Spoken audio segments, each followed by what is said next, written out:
Assalamualaikum warahmatullahi wabarakatuh. Kembali lagi di channel kami. Semoga kalian semua dalam keadaan sehat walafiat. Amin ya rabbal alamin. Zulkarnain digambarkan sebagai sosok yang perkasa. Banyak spekulasi beredar terkait sosok Zulkarnain. Sosok yang memelenggu Ya'juj dan Ma'juj, yang dalam Al-Quran dan hadis diriwayatkan akan muncul sebagai tanda-tanda datangnya kiamat. Sosok Zulkarnain disebut dalam Al-Quran, surat Al-Kahfi ayat 94-95, yang artinya, mereka berkata, "Hai Zulkarnain, sesungguhnya Ya'juj dan Ma'juj itu orang-orang yang membuat kerusakan di muka bumi. Maka dapatkah kami memberikan sesuatu pembayaran kepadamu, supaya kamu membuat dinding antara kami dengan mereka?"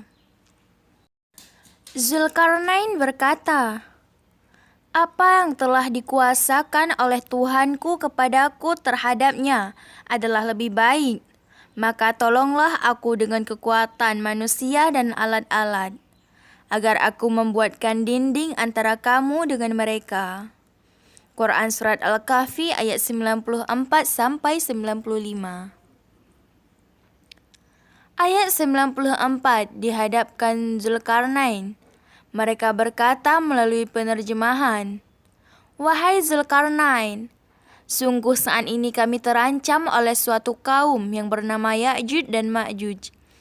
Keduanya itu selalu melakukan penindasan dan berbuat kerusakan di bumi. Untuk menghindarkan kami dari kekejaman mereka, maka bolehkah kami membayarmu dengan sejumlah harta sebagai imbalan agar engkau membuatkan dinding yang kuat sebagai penghalang antara kami dan mereka. Kami ingin lepas dari penindasan dan kekejaman mereka." Ayat 95. Mendengar tawaran umat yang terancam itu, dia, yaitu Zulkarnain yang bijaksana itu, kemudian berkata, "Apa yang telah dianugerahkan Tuhan kepadaku yang meliputi kekuasaan, keluasan wilayah, dan kekayaan harta, benda lebih baik daripada imbalanmu yang kau tawarkan kepadaku. Maka sebagai gantinya, bantulah aku dengan seluruh kekuatan yang ada, agar aku dapat membuatkan dinding yang kuat sebagai penghalang antara kamu dan mereka. Hingga kamu semua akan merasa aman karena terhindar dari serangan mereka." Ya'juj dan Ma'juj sendiri adalah sosok yang menjadi tanda-tanda kiamat.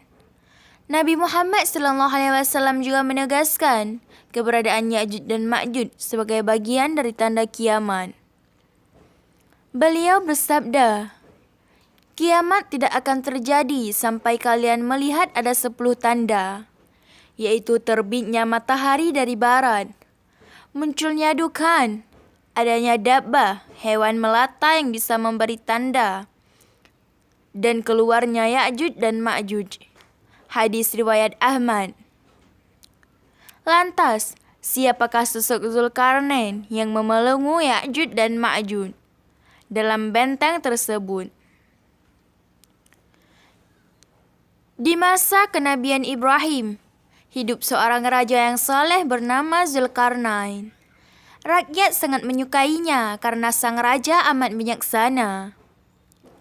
Pasca kepemimpinan Raja Namrud yang kejam, Zulkarnain hadir sebagai pengganti yang membawa kesejahteraan bagi rakyatnya.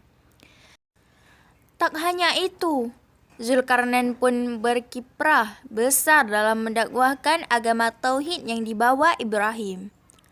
Zulkarnain amat cerdas dan pandai berpetualang.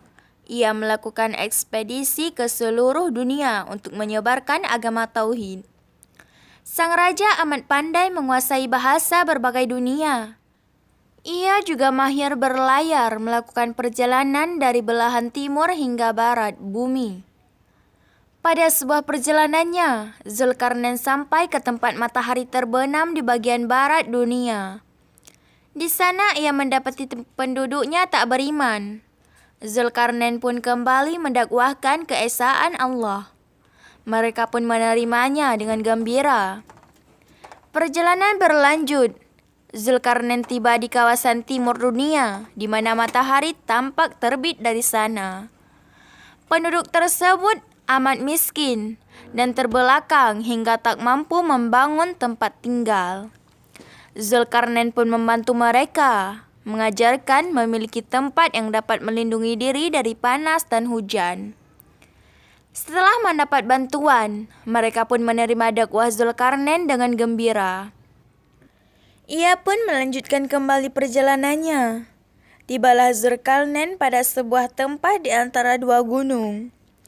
Di bukitnya terdapat sebuah kaum yang tak mengerti bahasa. Zulkarnain yang cerdas pun memerlukan penerjemahan untuk memahami ucapan mereka. Kaum tersebut pun mengeluhkan kesulitan mereka pada Zulkarnain, karena harta mereka selalu diambil paksa oleh kaum kejam bernama Ya'juj dan Ma'juj. Para manusia kejam tersebut berpostur tubuh yang tak biasa. Mereka lalu merusak setiap hal yang dilewati. Kaum Ya'juj dan Ma'juj tersebut tinggal di antara dua gunung. Mereka selalu mengganggu kaum di bukit dengan merampas dan merusak segala sesuatu, baik tanaman maupun ternak. Hai Zulkarnain, sesungguhnya Ya'juj dan Ma'juj itu orang-orang yang membuat kerusakan di muka bumi. Maka dapatkah kami memberitahukan sesuatu pembayaran kepadamu, supaya kamu membuat dinding antara kami dan mereka, pinta penduduk bukit. Zulkarnain pun keinginan membantu mereka, namun tak ada daya upaya kecuali pertolongan Allah.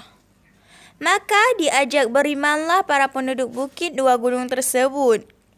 Setelah mereka beriman, Zulkarnain pun memikirkan cara untuk membatasi mereka dengan kaum kejam Ya'juj dan Ma'juj.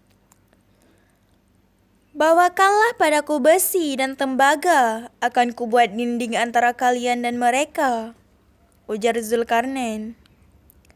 Maka dikumpulkanlah segala hasil tambang para penduduk bukit. Zulkarnain kemudian menggali tanah, lalu membangun fondasi yang kokoh dari besi. Setelah itu, besi tersebut dipanaskan, lalu dilembur dengan cairan tembaga yang mendidih. Maka jadilah dinding benteng yang amat kokoh, yang mengurung Ya'juj dan Ma'juj di tempat tinggalnya. Setelah besi dipanaskan dan dilebur dengan cairan tembaga yang mendidih, maka jadilah dinding benteng kokoh yang mengurung Ya'juj dan Ma'juj di tempat tinggalnya. Melihat penduduk bukit bersuka cita, mereka pun berterima kasih pada Zulkarnain. Namun dengan rendah hati Zulkarnain bersyukur kepada Allah. Dinding ini adalah rahmat dari Tuhanku. Maka apabila sudah datang janji Tuhanku, Dia akan menjadikannya hancur, luluh. Dan janji Tuhanku itu adalah benar, ujar Zulkarnain. Sementara itu dari balik gunung, Ya'juj dan Ma'juj berusaha menembus dinding tersebut. Namun tak satu pun mereka yang berhasil memanjatnya ataupun melubanginya hingga kini. Kisahnya bahwa setiap hari sejak Zulkarnain membangun dinding ribuan abad silam, pemimpin mereka selalu mengarahkan rakyatnya untuk memanjat dinding tersebut. Namun tak pernah membuahkan hasil meski dilakukan setiap hari hingga kini. Keluarnya Ya'juj dan Ma'juj dari tempat mereka merupakan salah satu tanda datangnya hari kiamat. Sebagaimana ucapan Zulkarnain, jika Allah berkehendak, maka amat mudah dinding tersebut hancur. Dengan upaya perobohan dinding tiap hari oleh Ya'juj dan Ma'juj, mereka akan berhasil menembusnya saat menjelang hari akhir. Saat mereka keluar dari sana, sejumlah mereka amat banyak. Mereka turun gunung bagaikan air bah. Tidak ada yang mereka lewati kecuali akan hancur lebur. Setiap tanaman dirusak. Setiap jiwa akan dibunuh. Demikian kekejaman Ya'juj dan Ma'juj. Kisah tentang Zulkarnain tersebut terdapat dalam Al-Quran Surah Al-Kahfi ayat 83 hingga 101. Adapun penjelasan lebih lanjut mengenai Ya'juj dan Ma'juj terdapat dalam surah Al-Anbiya ayat 96 sampai 97. Dari kisah tersebut, terdapat hikmah mengenai sikap bijaksana dan rendah hati pemimpin. Namun, pelajaran yang paling utama yakni mengingatkan kita akan hari kiamat. Dengan mengingatnya, maka bertambahlah rajin kita dalam beribadah. Ya'juj dan Ma'juj benar adanya dan masih hidup hingga kini. Kemunculan mereka merupakan salah satu tanda hari kiamat. Hingga apabila dibukakan dinding Ya'juj dan Ma'juj, dan mereka turun dengan cepat dari seluruh tempat yang tinggi. Dan telah dekatlah kedatangan janji yang benar, hari kebangkitan. Maka tiba-tiba berbelalaklah mata orang-orang yang kafir. Mereka berkata, "Aduhai, celakalah kami, sesungguhnya kami dalam keadaan lalai tentang ini. Bahkan kami adalah orang-orang yang zalim." Quran Surat Al-Anbiya ayat 96 sampai 97. Hanya sekian dulu ya teman-teman. Kisah Zulkarnain, sosok perkasa pembangun benteng penahanan Ya'juj dan Ma'juj. Tunggu di video-video menarik lainnya ya. Assalamualaikum warahmatullahi wabarakatuh.